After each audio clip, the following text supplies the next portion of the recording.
You're listening to the Back Home Network, presented by Homefield Apparel.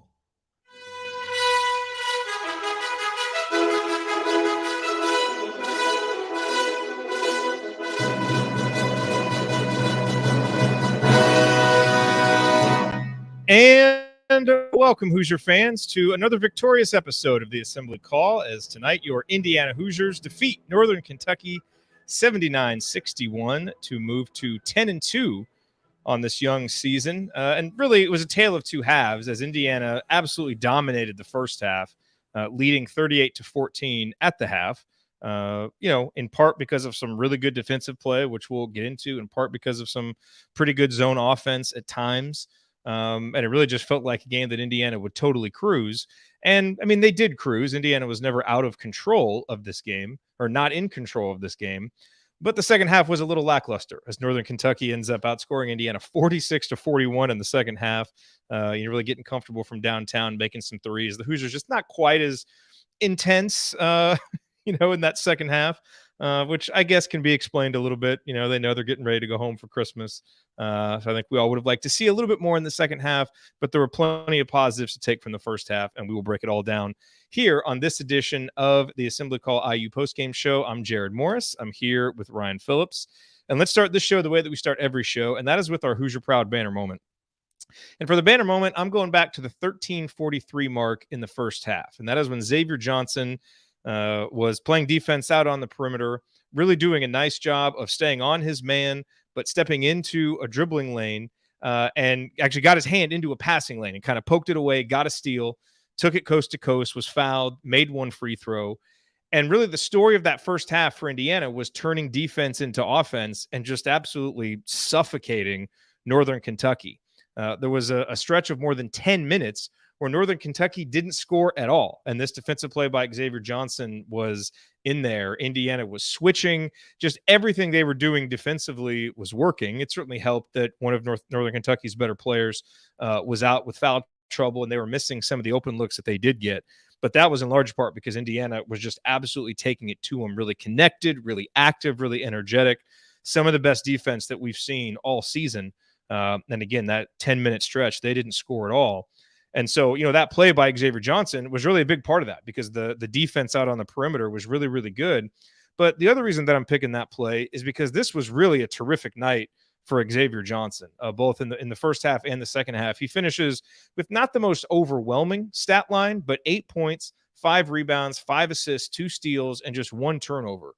And really, might have been his best game in terms of being able to manage being aggressive and, pushing the ball when it was there, but taking what the defense gave and not trying to do too much. And obviously he has been a lightning rod, for this Indiana team with some of his shot selection, with some of his decision-making in the half court. And tonight I thought he really hit all the right beats and did a really nice job of leading this team when he was the point guard on the court, both on offense and at the point of attack on defense. So really nice job for Xavier Johnson tonight.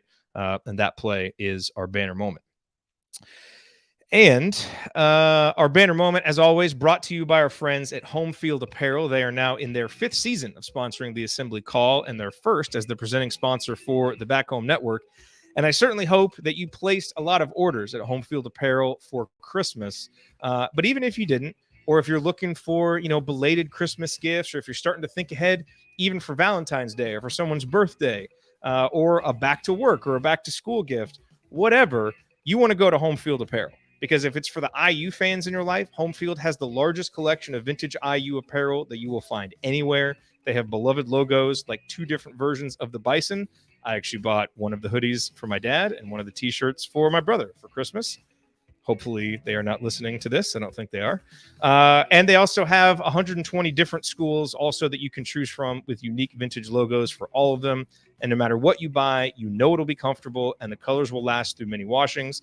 Plus, you're supporting an Indiana-based company that came up through the Kelley School of Business, and what could be better than that? So go to homefieldapparel.com, use the promo code HOME, HOME, to get 15% off your first order. That's promo code HOME for 15% off. Again, the website is homefieldapparel.com. Wear one for the team.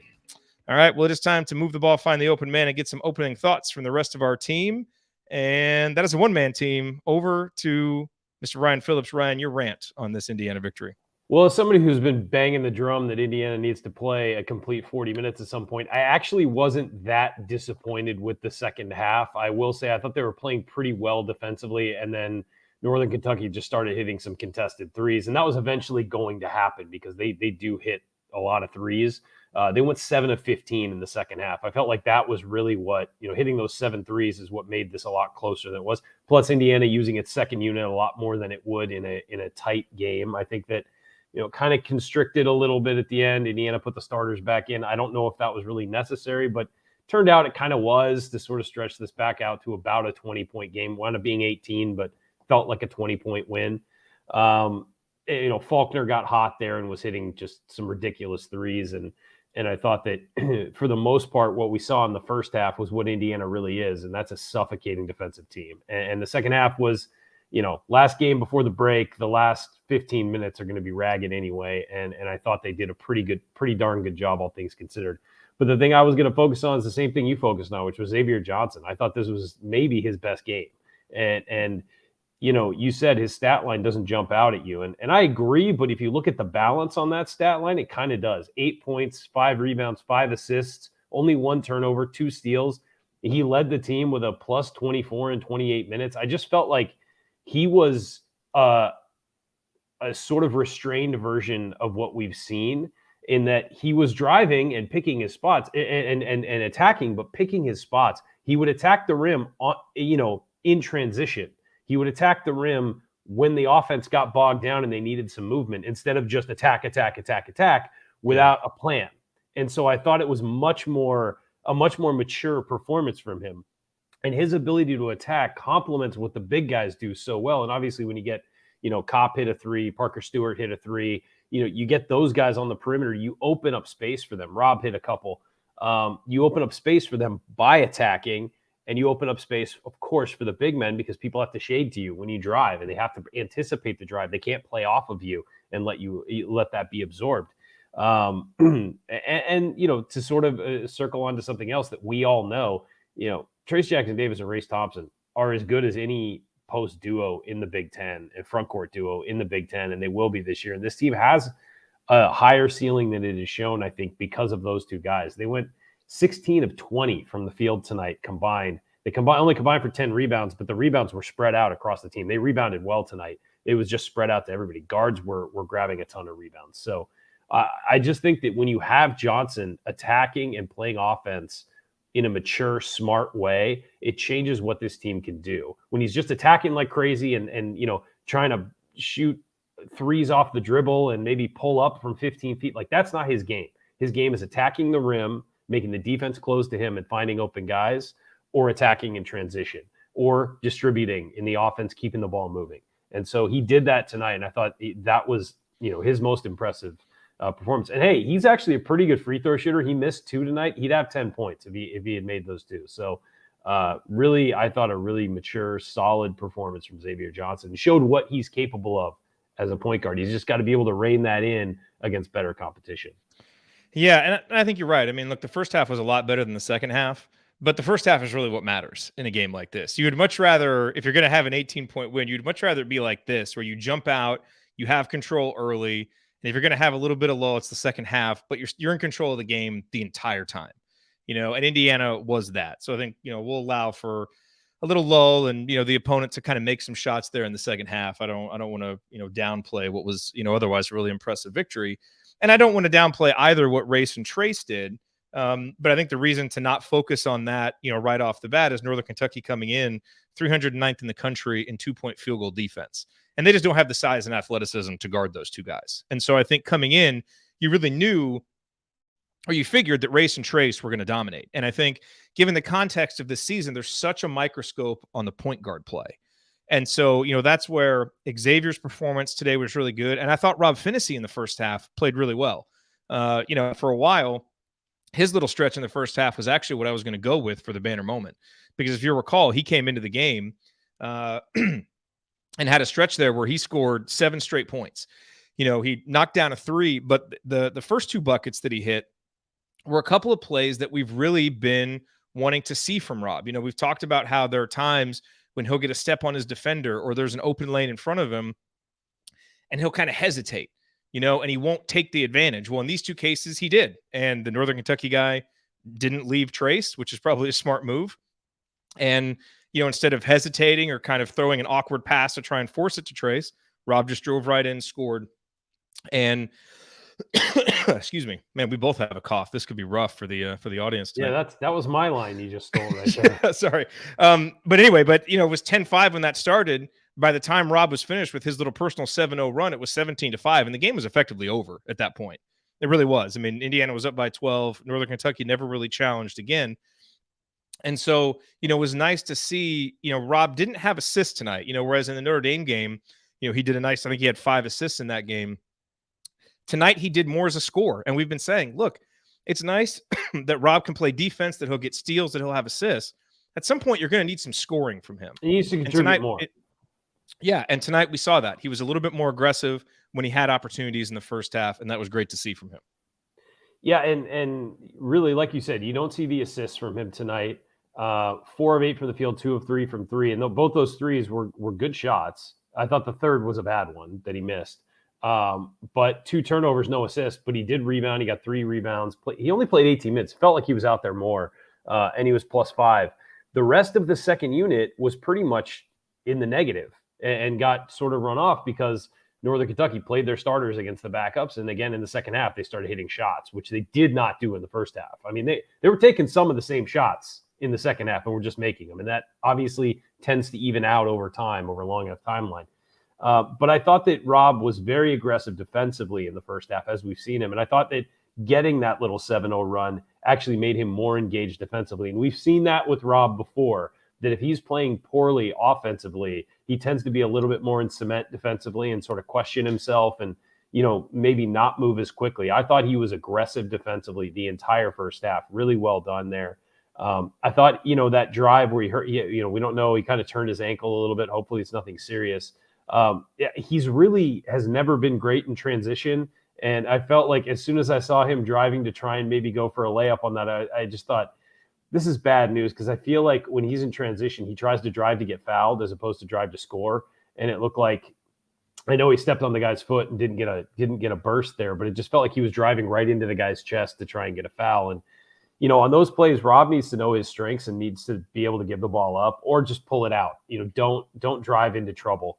And I felt like that was an issue. And then he followed that up a couple plays later by firing a pass at Jordan Geronimo's ankles and, in traffic. And we've seen him do that before. So he's just got to make sure once he gets to a certain level, just kind of maintains. He doesn't have to do anything spectacular. Just don't hurt the team on those possessions. And maybe, if there isn't a lane for you to get an easy layup in transition, pull it back out. You've already won by being in transition and getting, a steal or a long rebound or something. You've already won. You scored a win there. If there's not that easy basket, don't give the other team a positive by driving right into, driving yourself into trouble. So he's still got to work on that and that balance and finding that balance of continuing to allow yourself to have wins as opposed to win, then like 5 losses in a row. You've got to be able to continually have something to build on in his play if he's going to get to a level where he's going to be really contributing to and helping this team.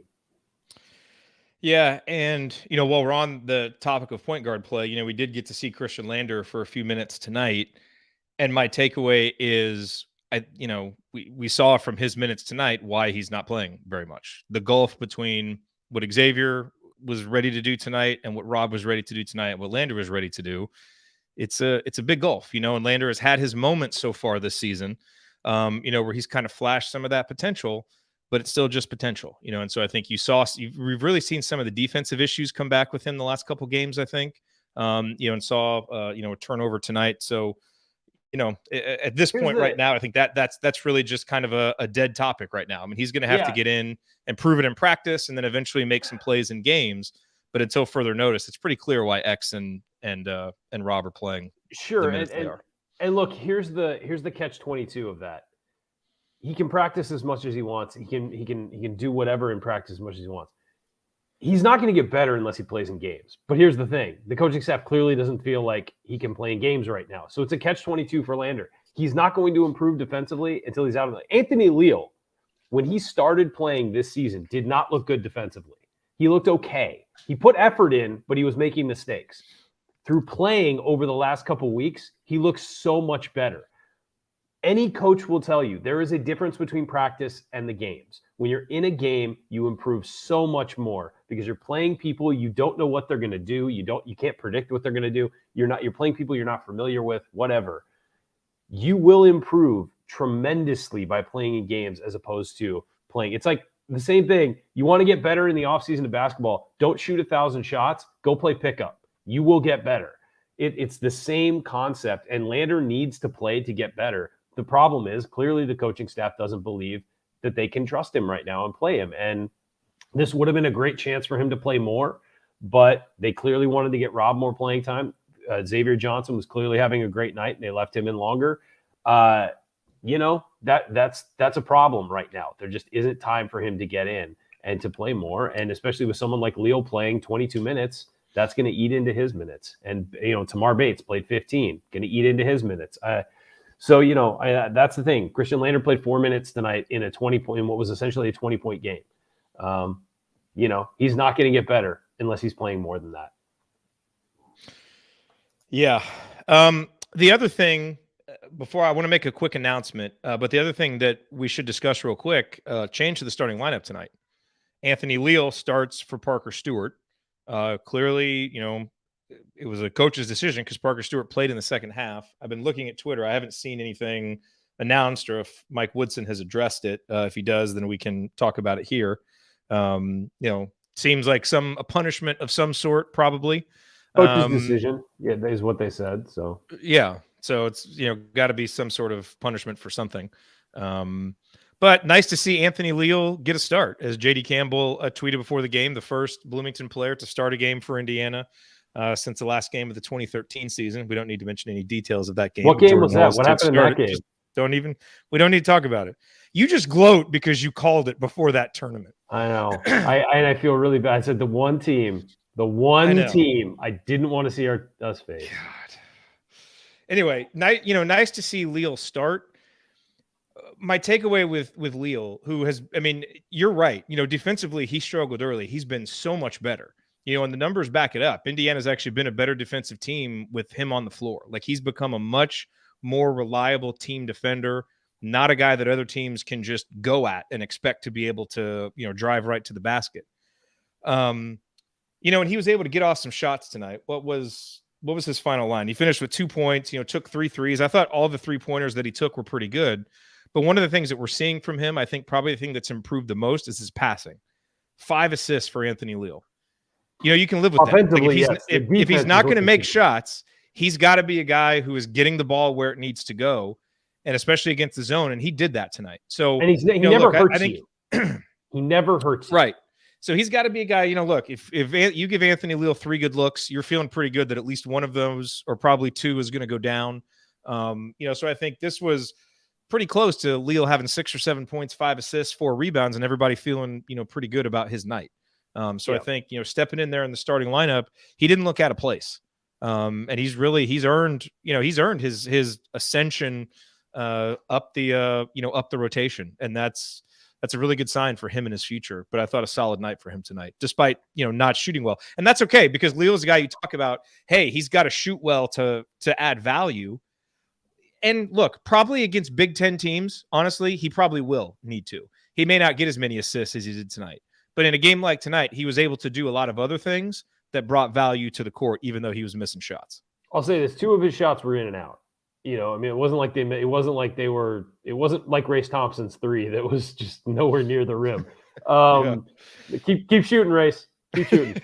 But no, what I'll say about him is the thing about Anthony Leal that is the most impressive that I've seen so far from him this year, and the improvement on defense, as I said, has been stellar. He's not a lockdown defender by any means, but from where he started to now, he always was an effort guy, and he would always give you everything. But now he's in the right position. He's moving his feet with guys. He's not overextending himself. He's not. He reminds me a lot of Colin Hartman, like sophomore year Colin Hartman, where we had hashtag Colin Hartman things. Reminds me of that. No, And Leal, one thing he did a lot of early, and last year too, you'd see him do it, is when guys would drive, he'd do the thing where guys move their hips into the guy to kind of body him up. It's like, guys, that's a foul. No, just move backwards. It's easy, but it's an instinctive things guys do to try and cut people off, is they slide over with their hips out, and it's like, what are you doing? It's bumping him. It's a foul. They're going to call it every time. No, go backward, mirror him. And he's starting to do that a lot more. You'll still see him kind of try and cut guys off a little bit. Instead, you take that half step back instead, you'll be in much better position to guard. He'll get there, but it's a slight, improvement every game. He's looking better. And off the ball, he's always in the right spot. He's scrambling to get to his guy, make sure there's not too much space, playing help side, being willing to help out. He's doing a really good job. But the thing that's impressed me the most is that he's a ball mover. He moves the ball and he finds the next guy, and he's willing to sacrifice his shot for somebody else. He's willing to move the ball a little bit, to create the space between two guys to be able to make the right pass, willing to throw it to the high post, willing to throw it into the post. His one turnover tonight was actually a good pass into the post that Race Thompson didn't seal his guy off, and it got poked out. And I'm fine with that. It's move the ball, find the open guy, keep it moving, keep that flow going. And it's not surprising that Mike Woodson picked him to start over, say, Tamar Bates tonight, because Mike Woodson had said he really wanted more ball movement. Well, bring the guy in who moves the ball constantly. So, I think that's what Leo can offer you. Eventually, the shooting's going to happen. It's going to be fine. I think that maybe, a little more game experience, he'll settle down a little on some of those threes. I thought one he fired, it was a good shot. He just fired it a little too quickly. And that was the one in the first half. And other than that, I thought it was a really solid performance, and he really fit what they needed to do well. And he complimented the rest of the guys in the starting lineup well. Megan in the chat has this from Grace Ybarra, who was at the press conference. Mike Woodson not playing Parker Stewart during the first half. Quote, "I'm not addressing that. That's an in-house matter." Okay, so some kind of suspension. Somebody predicted that's exactly what he'd say. Well, and that's all he needs to say. That kind of stuff. That kind of stuff is going to happen. From the way Parker was looking, it seemed like the news might have been delivered right before the game too, because he was definitely a little bit out of it on the bench in the first half, but came in, found it knocked down that deep 3-pointer in the second half, which he was clearly ready. Real quick, before we move on, let me do one quote real quick that just came out about Mike Woodson on Race Thompson. He said, quote, "There were a lot of things when I got here people said he couldn't do, and he's defeating all the odds." Anybody who's watched Race Thompson knew there were a lot of things he could do that he was not being utilized to do over the last few years. I think everybody on this show believed in Race Thompson. It's staggering to me that anybody didn't believe that this kid could be this good. Like, absolutely staggering. And look what he's doing. He's as important as anybody on this team. And so kudos to Race for fighting against that, and to also sticking at Indiana and thinking he could develop. It was a good subtle victory lap for you. I know, It was good. Hey, you were on that team too. It's not just me. No, we all, like you said, we all were. We've seen it from Race. The only thing that's kind of been disappointing is we haven't seen the 3-point shot go down, and the free throw shooting hasn't gotten any better. But everything else about his game has gotten so much better, and his free throw form has gotten a lot better. It's just not going in. They're not going in, but hopefully they will. Hey, real quick before we move to segment 2, I just want to make a formal announcement, and we'll have more details coming. But every year, since Ryan's in San Diego, I'm in Texas, Andy's in Cincinnati, we try to come up once a year for a game and for a meetup. And so this year we're coming up. Really, there's basically only one weekend that we could do it, because we only have one home Saturday Big Ten game, and that always works out better. Out Big Ten. I know, man. So we're coming up Saturday, February 5th for the Illinois game. It's currently slated to be a noon tip. And then that night, we're going to do an event at Switchyard. It'll probably start like around 4-ish, go until 7 or 8, or who knows. We did this last year after the Purdue game. 2 years ago. 2 years ago. That's right. We couldn't come up last year. And so we'll do a post-game show at Switchyard. I'm working on, trying to see if we can get some players to show up for that. We'll see if that happens. Whether they do, whether they don't, we'll be there. And hopefully as many of you will be there as possible. And that's what we really care about, because it's a great opportunity to get to meet you. I know I've already heard from Jen and Kathy and several other people. Chat Mob Chad is going to be able to be there. You'll be a first timer at the meetup. I know there's a lot of people that, we've seen in the chat mob, and maybe they're in the community or they've even hosted the show and we've never actually met in person. And so it's going to be real fun. You're getting in town Thursday. I'm getting in town Friday. We don't know, what all's going on Friday yet, but for sure. Parents are going to be there, guys. Come on, you can meet my parents. See who actually spawned this. Yes. If you hadn't met them before. Yes. So anyway, so we'll give you details, but we're going to be at that game, at the Illinois game. Then we're definitely going to do something at Switchyard that night. And then, we'll be out hanging all Saturday night. We would love to see as many of you as possible. It's the best part about coming up is getting to meet you all face to face and just talk hoops. Hopefully we're celebrating a big win. Not just the event at Switchyard, but then we go bar hopping afterwards. So you get to hang out with us and have a drink. Come on. Can't beat that. The lateness of the bar hops has gotten progressively less and less as we've gotten older. I remember when we first went, we were first doing meetups.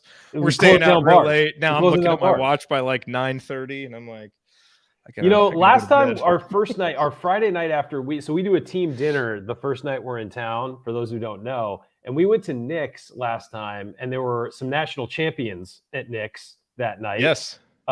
It was Garrett and Keith Smart. Dean Garrett and Keith Smart were there. We were out until about 2:00 that night. I walked home with you. That's true.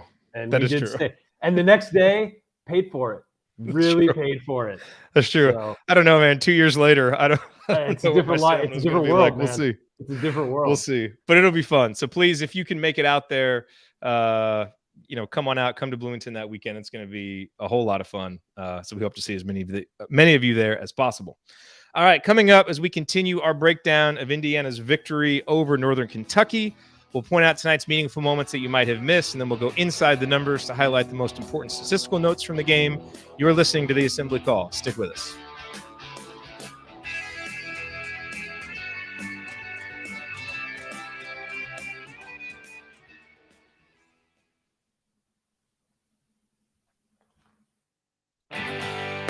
Hey guys, it's Gene Steratore, CBS officiating analyst and retired Big Ten basketball official. I have never listened to the Assembly Call, and to be honest, I don't intend to. If you listen, make sure you ignore anything Ryan says about officiating. He's really good from the seat of his pants, but I wouldn't trust him on the court with a whistle around his neck. Time has proven him wrong on virtually everything. Take care. We'll talk soon. Except for Race Thompson. There you go. Maybe a few other things. You're listening to the Assembly Call. Thank you for that, Gene. I'm Jared Morris here with Ryan Phillips. We're breaking down Indiana's 18-point victory over Northern Kentucky.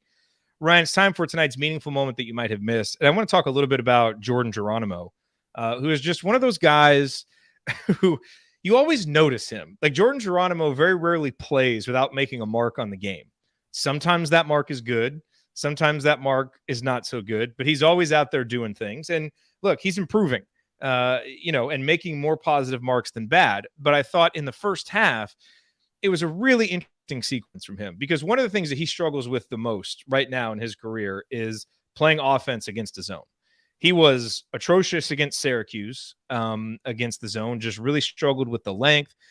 Struggled to make quick decisions with the ball, to know where it was going to go, to know when he needed to pass, to know when he could take one dribble, to know when to face up. He hasn't developed those instincts against the zone yet. And, look, we saw it tonight. He had made a bad decision dribbling in the zone. I think you texted right after that. He's got to stop doing that. Guys. Yeah. And, right now, Indiana's zone offense just really struggles when Jordan's in the game. But to his credit, he goes down defensively on the very next possession. And I think he switched with like three guys on the perimeter, kept all of them in front of him, and flashed just what an incredibly devastating defender he can be. And then a couple possessions later, instead of, kind of playing down on the block or playing in the middle of the zone, he found himself out on the wing and drained a three-pointer, which really kind of made me think when we're playing zone offense with Jordan Geronimo on the court, I feel like at this point in his career, he should be on the wing, facing up and potentially getting, open threes instead of playing inside because he's just not ready to be a decision maker yet. Like, for instance, you could have Miller Kopp and Jordan Geronimo on the court together so Jordan can play four and then let Miller Kopp be that guy in the high post and let Jordan Geronimo, face up and because he can make, those open three-pointers. But anyway, and splash both too, and so yeah. Miller gets some 3-point opportunities as well. Yeah. So so offensively, he finished with 8 points, and he had 4 rebounds, but the 3 turnovers. But really, what stood out to me tonight was I thought during that stretch where Indiana was really playing great defense, he was phenomenal.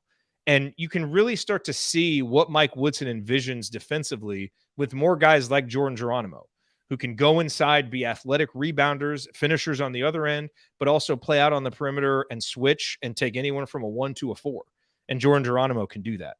So, look, he's just continues to be a ball of potential and enthusiasm and excitement. Again, some good, some bad. But that defense, man, it's really impressive. And it continues to be exciting to think where he could be down the road in his future, even as soon as this season. Yeah, and I think the thing Jordan struggles with offensively is his hands, catching passes, dribbling, in quick bursts and things like that, or catching in transit. He can catch it, but it's catching and transitioning to maybe a play at the hoop, or catching and turning and passing, something like that. If he's just on the perimeter and can catch it, he's fine. But it's the second movement, it's that second motion he struggles. And if the ball's down at his feet or something, he can struggle with it. But as far as his athletic ability and using that on the defensive end, he's fantastic, and he's a great rebounder. He'll at least knock the ball around if it's in there. He's never going to – a rebound will be contested at the very least if Jordan Geronimo's in the area. But yes, on offense, he still needs to sort of figure out his paces and sort of settle down a little bit against the zone and just be calm and make smooth movements, as opposed to he kind of jerks around when he's looking to do with the ball, and he gets the ball in that high post, and he's done it a lot of times this year, and his instinct is immediately to either shoot real quick or drive it through traffic. And you don't drive through the middle of the zone if you're not a guard. You just don't do that, because you're asking to run into traffic, and if you're not a great ball handler, it's a recipe for disaster. So it's a recipe for the ball to go out of bounds, or for it to be taken from you, or for you to put it off your foot, because there's not a whole lot of room to operate. So yeah, I thought he was good in spurts tonight, but I thought there was still that struggle, as you said, against zone offense, in zone offense. I just think he's not there yet. But look, this is a guy who stepped on campus and was incredibly raw. And so his development curve is going to take time. But you're seeing a lot of positive developments as far as his defensive instincts, being able to utilize that athleticism. Instead of just being athletic, he's utilizing it in a positive way too. By the way, and big the three-pointer. Hit those 3-pointers. Yes. Big assist to my daughter, who is staying up later than normal tonight to accommodate the postgame show. Just brought me some cough drops. So that's nice. Huge assist to her. The other moment that I want to talk about, please. Yeah. Eventually we'll be able to pop those through the computer. The metaverse isn't quite there yet, Ryan. The other thing, Trace Jackson Davis made, again, you don't take too much from a game like this for Trace, because an All-American should totally dominate Northern Kentucky. But I thought there were a couple plays that were just kind of breathtaking. One just shows the athleticism, the power, the footwork that he has. And that was that play in the second half where he kept it on a dribble handoff, did his little spin move, and had the dunk. I mean, that's just a beautiful basketball play, if you're just practicing on your own without defense. To do that against a defense, it was a terrific play. And then I think it was in the first half, which kind of goes to what, Mike Woodson, I know he had some comments about how well Trace and Race played together. But Trace got the ball, kind of towards the middle of the paint, drew a defender, and then just had that beautiful little no-look touch pass to Race Thompson. And some of those passes we're seeing from Trace are not things that we saw a lot from him his first couple of years. And, once again tonight, he finishes with 4 assists. It's finesse. We haven't seen a lot of finesse from him. Yeah, and it's, I just think I feel like his court awareness is a little bit better, and just his ability to just handle the ball, and not just to recognize that pass is there, but to be able to make it. His assist rate this year is 12.8%. Yeah, which is up. That would certainly be a career high for him. So, look, again, Trace, 21 points, 6 boards, couple of blocks, a steal, 4 assists. Nice stat line for him, what you would expect.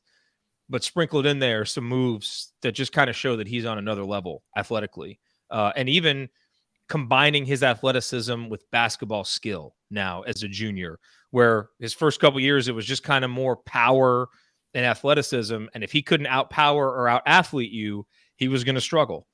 And look, we're going to see how much he's evolved in Big Ten play against Kofi and against Travion and Zach Edey and against Hunter Dickinson and against all of the other good big men. But based on what I've seen from him through, what have we played? 12 games now? Yep. 11 games? How many has it 11. been? No, 12 12, games, 12, 10 and 2. And he has 10 2. Based on what I've seen, I feel like he's gone up another level and is ready to compete more in a matchup against a Kofi Coburn than he's been in the past. We'll see. But some of the moves that he made tonight kind of show the development that he's made. I know, he hasn't, he's not facing up and making shots. He's not shooting threes, which, some people wanted. He hasn't expanded his game that way. But I think he's gotten better at the stuff that he was already good at, and he's improved even more, at being able to do those things on a more consistent basis. He has so much more control of his body in every way. My meaningful moment was going to be that first possession. They came down, gave it to him, and he just turned around and hit a hook shot. Didn't even think about it. Second possession, came down, made a layup.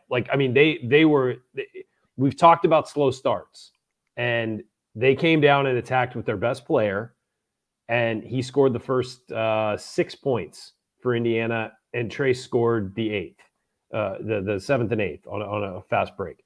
They went with what they know works to get them jump started in a positive direction. And he did it authoritatively. He wasn't sitting there backing a guy down for 5 minutes, looking for an angle. He just went straight at them because he knew he was better than the guy he was going up against. He's going to need that confidence in Big Ten plays. You said we've seen him play against Kofi Coburn a bunch in college. He tries to go around Kofi Coburn instead of going through him. When Trace tries to go around people, tries to work angles off the backboard, extreme angles off the backboard, tries to, wiggle through people and stuff. No. He's at his best when he goes through people authoritatively. And that's what he's going to need to do for Indiana this year to have a shot, at getting to where they need to get to. Yeah. Okay, let's go inside the numbers. This segment sponsored by the Power Rank, where our friend Ed uses data and analytics to make accurate football and college basketball predictions. He also writes an incredible March Madness guide every year, which we are going to have a special offer for you for once March rolls around. And by the way, he writes a bowl report. And so if you're looking for help, making picks for bowl games, I don't have the link handy, but if you're a subscriber to Six Banner Sunday, I put a link to it in last week's, and there will be another link to it in this week's Six Banner Sunday email newsletter that we put out. So make sure that you check that. And you can go to thepowerrank.com/AC to subscribe to Ed's free email newsletter, which you definitely should do. That's thepowerrank.com/AC. All right, Ryan, we do not need to belabor this point because I really don't think there's that many interesting numbers about this game other than 10 and 2, which is the most important number that you get coming out of it. The thing that I like the most is 20 assists, Indiana with 20 assists on 32 made field goals. And you had, in your starting lineup, Xavier Johnson, 5, Anthony Leal, 5, Miller Kopp, 3, Trace Jackson Davis, 4. Tamar Bates even came off the bench, had a couple of assists. Really nice job tonight. I thought when the zone offense was really working in the first half, as it usually does, it's quick decisions and ball movement. And the ball was moving on the pass, getting where it needed to go. I really... look, not all zones are created equal, No. So Northern Kentucky is not playing the same level of zone that Syracuse did. And Indiana, another team played zone against Indiana too. But they looked more outside of, I think, some of Jordan Geronimo's struggles. I really thought the whole team just looked better and more comfortable against the zone, because now they've just done it more. So it's nice to see that progressing. And then the turnover number, which is always important, 13 turnovers for the game. That ended up being a turnover percentage of 19.7%, which is better than it's been. Still not good enough, but only 5 turnovers in the first half. Yeah. And so that was a good number. I think some of those turnovers late, you get a little sloppy. Guys are thinking about Christmas, whatever. But I thought overall the ball security was better. You didn't see Trace Jackson Davis just floating a one-handed pass. You didn't see Xavier Johnson, going too crazy and, turning it over where there really wasn't even much of a chance of the play being made. Those are the turnovers Indiana has to get rid of, and they got rid of them tonight. And so you can see that in the numbers. So those are a couple that jump out to me. What other numbers jump out to you? 79 out of 79 points, 48 in the paint. They really they knew their advantage was there and they attacked it. 31 bench points is always great. To see a balance. I mean, the second unit was in far longer, so that was going to happen, but it just, nice to see that balance. But, 48 in the paint, 10 from the free throw line. So 50, 80 or 79 were from the free throw line or the paint. And let's be real, a lot of your free throws come from playing through the paint. So a really good percentage there. Only hit 5 threes. I thought that they kind of took some bad ones in the second half just to fire something up. So they wound up 33%, but 58% from the field on the night. And again, caveat for the opponent, but they were taking good shots, and they were finding good shots, and they were working the ball around. If you combine that with the assist number, they were working the ball around to find good shots. By the way, we forgot to mention perhaps the most meaningful moment of all. Logan Duncombe with the little jump shot there at the end. It wasn't a turnaround jump shot, but it was sweet nonetheless. And Logan Duncombe, look, he's played in 2 of Indiana's last 3 games. He's 2 for 2 from the field, 2 for 2 from the free throw line. Indiana record for shooting percentage. Hey, the dude has skills. Coach Tonsoni is definitely the president of the Logan Duncombe fan club. And I like Logan Duncombe. I think he's going to be a really good player. You can, that shot, it looks smooth. Mm-hmm. Like he looks confident taking it. We've seen him make a few good passes. The guy, he's got some skills. Yeah. It's nice to see. Go back and listen to my scouting report on him, guys. He's going to be a good one. I like him. It'll take a little bit of time for him to get strong enough for the Big Ten, but he's got some skill. I like him a lot. One other number I do want to talk about, 4 for 4. Michael Durr from the free throw line. Really nice to see. I thought he had some nice moments in the first half. Didn't do a ton in the second half, but I thought he had, some nice moments, scores 6 points. He still he continues to struggle as a rebounder. But I thought defensively, we saw him, do some switching out on the perimeter, and do some of those things. But that's what you want from your backup big man. If he can come in, give you some solid defense, make some free throws, that's important. So it was nice to see him able to do that this evening. Let's keep this rolling here. Coming up on the assembly call, we're going to hand out our game balls and the Hoosier Hustle Award. And then we'll talk about any other lingering questions coming out of this game and anything else that's on our mind. That's next here on the assembly call. Stick with us.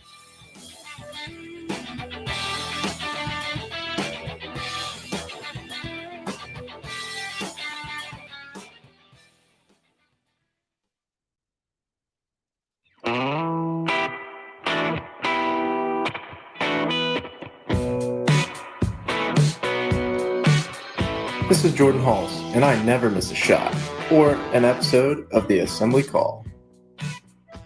All righty. Thank you, Jordan. You're listening to the Assembly Call IU postgame show. Catch us live immediately following every IU basketball game, plus every Thursday night at our website, assemblycall.com.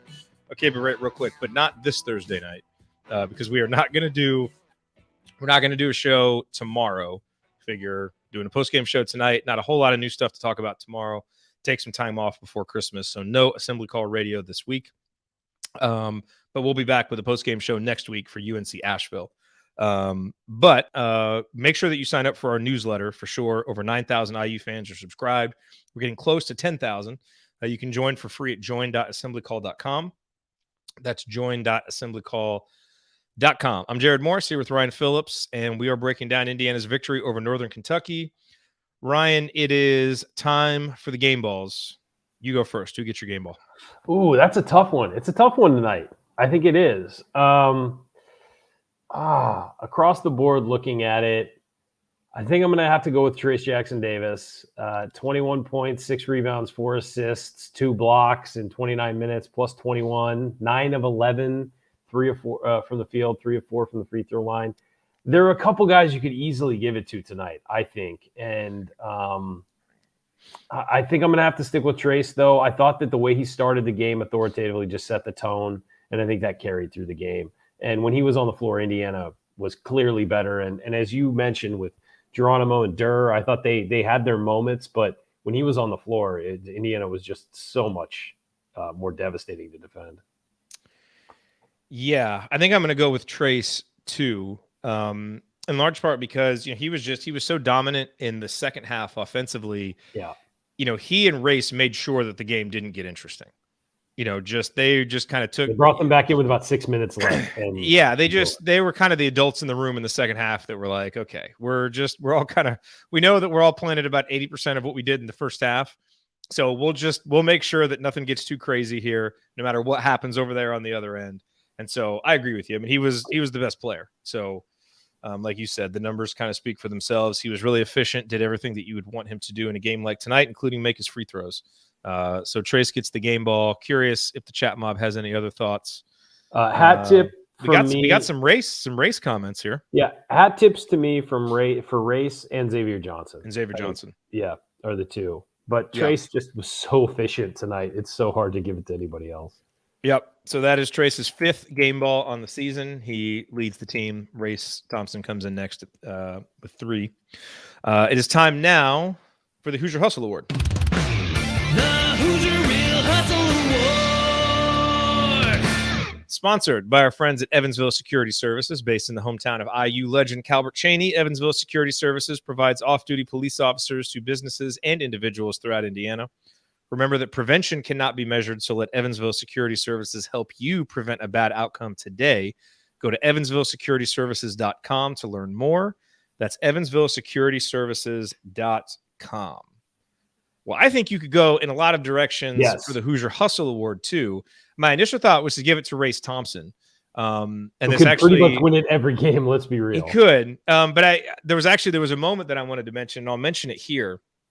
We were talking about Christian Lander, and, in the first half, he was kind of struggling. He came right in, gave up a 3-pointer and then turned it over on his first possession, just had a bad entry pass. And that was going the other way for kind of an easy layup. And Race Thompson busted his ass down the court and got that block shot, which basically kind of helped save Christian from that being more of a disastrous sequence. But man, that's just the kind of stuff that Race has been doing all season long. And last that kind of hustle. I mean, it really is. So I was thinking about giving it to X because I think you could very easily give it to Xavier Johnson, who I think, here's the thing with Xavier. I think what gets lost in all the discussion about his decision-making and his shot selection and some of the high leverage moments where he struggled, like against Wisconsin and missed some shots, is I think people sometimes overlook the fact that he really plays hard. He does. He plays hard on defense.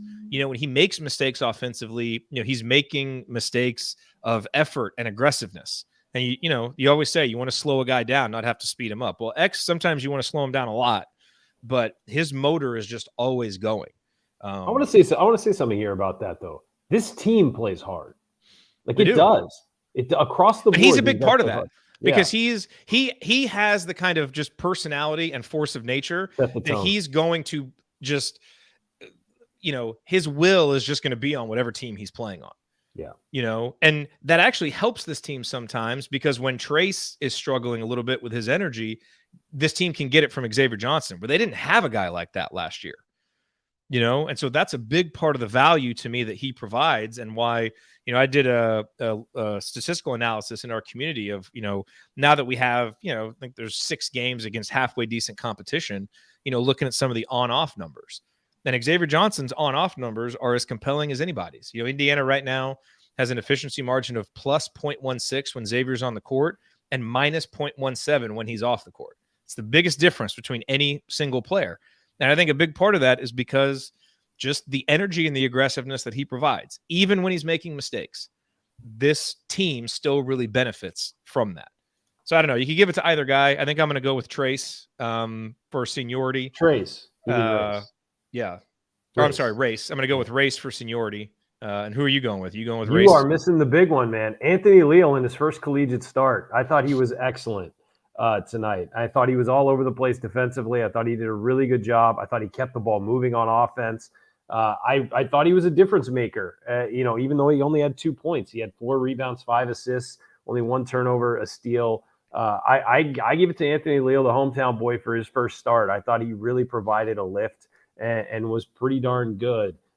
Even though I think, Parker Stewart plays in that position, he probably hits a couple threes and does well as well. But I'm giving it to Anthony Leal, man. I thought he was excellent tonight.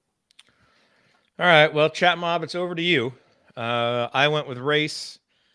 Ryan goes with Leal. Amazing. I didn't vote for the guy that I always vote for this too. It's like the one time. Well, that's the thing. I mean, you could give it to several guys, and I don't really think anybody could argue. So who you got? Let's go, chat mob. It's down to Leal or Race. Who you got? Let's fire these out here. We've got a few people throwing in some votes for X.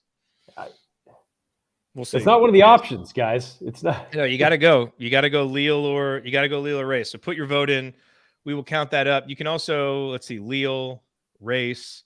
Jen goes Leal. Is that Race, Leal. It's pretty even.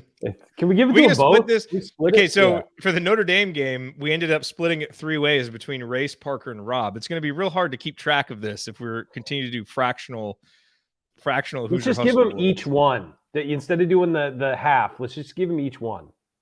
I think that's fair. If it's It's a dead much more even, this is sensible dead way to even. do This it. vote, It's a much more sensible way to do it. All this, right, fine. This vote is Fine. dead even. Okay. Race and Anthony Leal both get one. Hey, that's Anthony Leal's first Hoosier Hustle Award. That's There kind of you go. surprising. First of many, I think, for Mr. I think Leal. so too. First of many. He works hard. All right, so lingering questions coming out of this game. And feel free, chat mob, to throw yours in there. Here's one that I will toss out real quick. But I want to look at a number real quick before I do so. Tamar Bates. So obviously he didn't play for the Notre Dame game. He was home for a funeral. Tonight plays 15 minutes, couple of points, couple of rebounds, couple of assists. Hit a really nice pull up. Yeah, no, the pull up right after you had texted that it was a rough night for him. He was The having a very rough next night. possession. Yeah. Offensively, I possession. thought he was fine defensively. Offensively, I thought he was struggling. He was struggling to find his spot in that game, Yeah. because I think they were doing a really good job covering the 3-point line on the wings, and he wasn't really driving or finding, areas to attack. And I just thought he was really struggling to find his spot in that game. And then again, he got a reversal, took a dribble and knocked down that jumper. I thought it was really nice. So, what are your thoughts on his development so far? Because I think, him developing into a consistent threat, I think is really important if this team wants to be a top 4 or 5 Big Ten team. Like that's one of the differences between this team being 6th or 7th in the Big Ten and maybe 3rd, 4th, 5th, or somewhere better. I think he's flashed some of the shooting. I think you think back to the Nebraska game, he flashed the ability to take over offensively. I'll tell you the one thing that I'm a little bit surprised by with him that I thought would be better is he's really active defensively. He's long defensively. We know that he's had, some issues with defensive awareness like a lot of freshmen do. He doesn't generate a lot of blocks and steals. Nope. Which is surprising to me. Well, but with a lot of guys, it comes right away. Like if you're just I think right now he's just a half step slow. And I think that's a freshman trait. And here, let's be real. He has those skills, but in high school, he was probably I know he played against great competition, but for most of his high school career, he was so much better than everybody that he could be a half step slow and make up for it with that length and that athleticism and that, just innate basketball ability. I think the defense will come for him, especially with a guy like Woodson coaching him. I'm not worried about that long term. I think he's actually had games where he's played really well defensively and been right where he's supposed to be and is able to use that length to discourage shooters and use that athleticism to discourage drivers. The key for him is just going to be consistency, as it is with every other freshman. And again, to not be at the Notre Dame game, which probably would have been a really good chance for him to maybe have some drives available and maybe have a chance to use his athleticism offensively, and then have to come back in. I just think that it's hard with freshmen because you can never tell when they hit that wall and need to fight through, or if it's just, hey, just kind of had a slow game tonight. And eventually every freshman pretty much hits the wall dead on, and for 2 games you get nothing from them. And then most tend to fight through it and find their second win and fight through it. So I don't think he's there yet. I don't think he's hit the wall or anything, but having an up and down performance from him over a stretch of a couple games isn't shocking. Again, freshman, and he's a freshman guard too. And guards struggle more than the big guys do because the big guys can just turn around and lay it in and make it look like even when they're playing poorly, they can put up numbers, even when they're, not really having great performances. So yeah, being a guard who relies on shooting a lot and relies on getting to the hoop, he's going to struggle statistically from time to time this year when he's actually not playing that poorly. So I think he's just still trying to figure it out. And let's be real, he doesn't look great against zones offensively. And IU's faced some teams that have used a lot of zone this year. So I think that might be sort of hindering his development. One-on-one, he's going to be a phenomenal one-on-one player, especially when he's out on the floor with other guys who can attack and he doesn't have to face the best defender on the other team. No, yeah. I mean, I'm perfectly happy with his overall development. I think he's kind of right where you would want him to be. He's flashed some scoring, which is what you're going to get early on, and you hope that's more consistent. I guess my only point is just with his size and athleticism, he's a guy that I thought would be more disruptive defensively. And Sure. usually with guys who are going to be, your guys who get steals, your guys who get blocks, that shows up right away, typically in their numbers. And it's not with him. And so it's interesting to me. Is he going to be a guy where he's a real late bloomer with that kind of stuff? Or is he just more of a solid team defender that doesn't have the instincts to be real disruptive? Because it seems like he's got the physical abilities. Mhm. It's something to watch, because I think if he is that kind of disruptive defender, think about Victor and OG and Romeo and some of those guys who have been real disruptive defenders young in their career. I kind of thought Tamar might be that guy. He just hasn't been yet. So it'll be interesting to see if that comes along for him. It will be, and we'll see. And I think that, we're only 10 games or 12. What is it? How many games? 12 games into the career? Gosh, when you're winning, it's harder to keep track. When you're losing, I've got the record like this. But 10-2, 12 games into his career, really 11 games into his career. It's kind of hard to tell what we're going to get from him on that end of the floor. I think he'll be fine just because of the athleticism, whether he's disruptive or not and gets a lot of deflections and things like that. We will see. But I think that, as far as upside goes on the roster, he has the highest upside of anybody on this roster. I still believe that, even higher than Trace. Does he get there? That's the big question, is can he develop into the guy he's capable of being? We'll see. What is your sense right now? Last question before we kind of move on. What's your sense right now for where Indiana stands in kind of the Big Ten hierarchy? Like, as we get ready for Big Ten play, have you shifted at all where you think this team is going to finish based on how Indiana has played and what you've seen from the Big Ten? Or are you kind of more or less where you were at the beginning of the season? Well, the interesting thing is the Big Ten's not as good as I thought it would be. And it hasn't really shown to be as good. I mean, I always thought Indiana was starting from a place where they'd be in the top half, and then a couple factors would decide how much higher they went or lower from that. I think they're still in the top half. The question is, can they get up to that 5 range, the 4-5 range, or are they going to be sitting in that 6, 7, 8, maybe lower range? So I don't know right now, because they should have won all 12 games, quite frankly. If you look at the way they played and look at who they played and how they played, they should be 12-0. They should have beaten Wisconsin. They should have beaten Syracuse. In overtime, I know they played terribly in the first half. Syracuse, that's really what lost in that game. But 1 or 2 plays goes differently in overtime of that game. You do beat Syracuse. The second half, just don't show up against Wisconsin, and you lose that game. So they deserve to lose, but they should have won both of those. But the problem is, if you look at the schedule and you say you should have won, you should be 12-0. But you look at the schedule and you're like, well, is that impressive?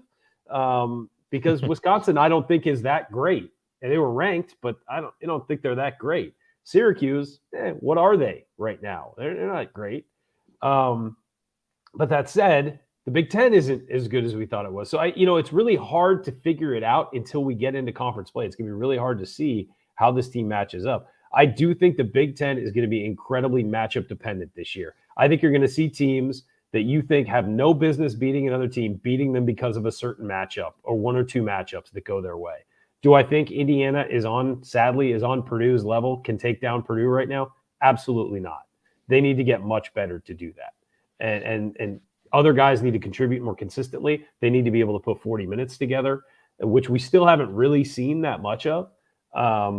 So there's a lot of question marks for this team heading into the new year. And usually by about the end of December, you know what you've got to a degree, and you know where it can go. There's a lot of questions right now.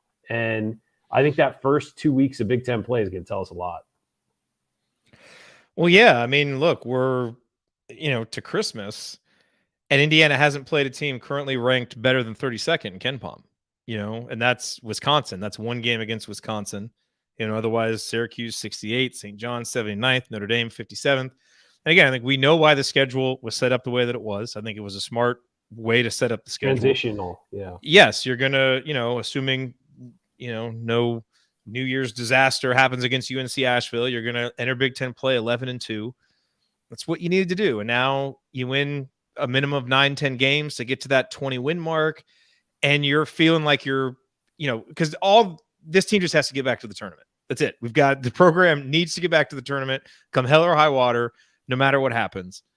But it is now interesting that we haven't really had a true measuring stick game. At Wisconsin is kind of that, but not really. I mean, now once Indiana starts playing the Illinois and the Ohio States and the Purdue's, it's the Michigan States. It's going to be really interesting to see. That first week. Oh, go ahead. Yeah, no, I mean, I like some of the things that I've seen. I think Xavier Johnson gives us a dynamic we haven't had. I think Parker Stewart gives us a dynamic that we haven't had. I think Trace is better, so I feel better about our ability to navigate some of these choppy waters than I have in a while. But there's still a lot of question marks, and it does feel like a season where Indiana's going to win a couple games where you're like, oh, wow, that's a big win, and then drop a couple where you're like, come on, guys, I'll tell you which what, is kind of what the Syracuse and Wisconsin games were. Jared, we're going to learn a lot about this team against Penn State. Do they show up on the road? Because they're 2 road games, they blew. I mean, you can't, if you don't count the Crossroads Classic as a true road game, they're 2 road games, they blew. And that's a Sunday game. Yeah. Then they play Thursday at home against Ohio State, and they're unbeaten at home right now. Can they play a full game against a top 15 team? And then you got to follow that up again with their 3rd game in a week against Minnesota. So it was much better than anybody thought this year. And that's a noon tip-off too, which usually does not go well. So you're going to learn a heck of a lot about this team in the first week of Big Ten play. I really think that. And then they travel to Iowa on a Thursday night, and then at Nebraska right after that. Again, those are games you should win or at least show well in, but you got to actually do it. It's regardless of what I think you should do, you have to actually do it. And so the 2 road games, they have not shown up for one half of both of those road games. So you go out and play even 30 minutes against Penn State? Look, if they played 30 minutes of good basketball against Wisconsin and Syracuse in regulation, they win. They didn't do that. So can they do it against Penn State? Yep. All righty. Well, once again, no Assembly Call Radio coming on Thursday, but we will be back next week to talk with you after the UNC Asheville game. I think Andy might actually be at that game, but we'll be back here with the post-game show after that one. Remember to check out our friends at Homefield Apparel. Use the promo code HOME at checkout to get 15% off your first order. Ryan, it's time for last call. Your final thoughts on this victory over Northern Kentucky. Yeah, we saw some good stuff tonight. Xavier Johnson played what I think, even though the numbers aren't as big as he's had, maybe his best game as a Hoosier, just very mature and calm and led the team from the front. Trace Jackson-Davis continues to be an All-American. Race Thompson is his running buddy, is a great Robin to his Batman. And congratulations to Anthony Leal for his first start as a Hoosier. I thought he played really well. I thought the whole starting lineup played pretty well. And then we saw some flashes from guys like Rob Finnessy, Michael Durr, Jordan Geronimo, as we mentioned. So a really solid win top to bottom.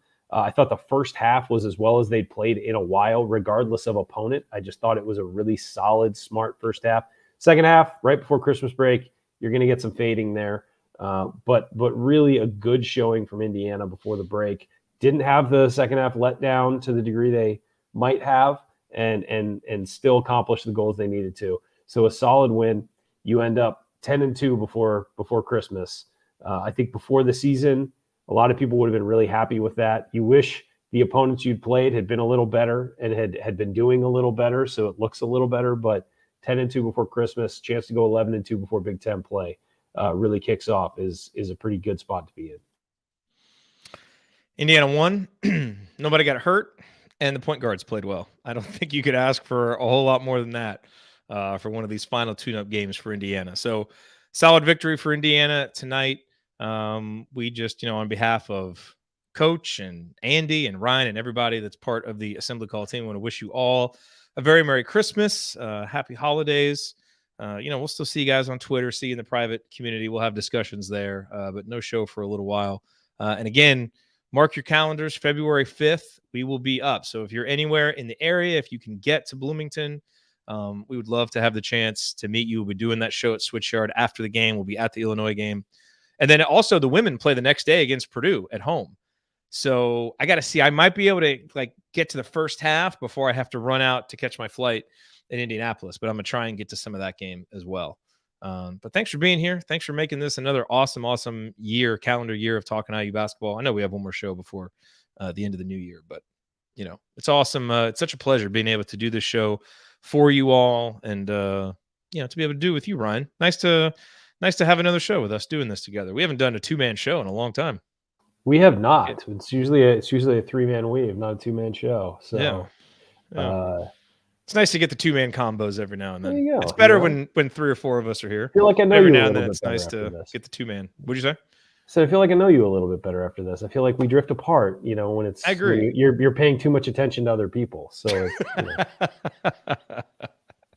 All right. It's true. And on that note, ladies and gentlemen, that will do it. If you want to see us do the show live and be part of the live chat, make sure that you subscribe to our YouTube channel, youtube.com/assemblycall. And don't forget to go to join.assemblycall.com to join our free email newsletter. Special thank you to Bob Thompson for the music that you hear on the show. And special thanks to John Ringer of Rig Design for designing our logo. And thank you, as always, for listening. We'll be back next Wednesday to talk after IU-UNC Asheville. Until then. Take it from me, Rob Hennessy. Keep your eyes on the rim, your elbows in. Go Hoosiers.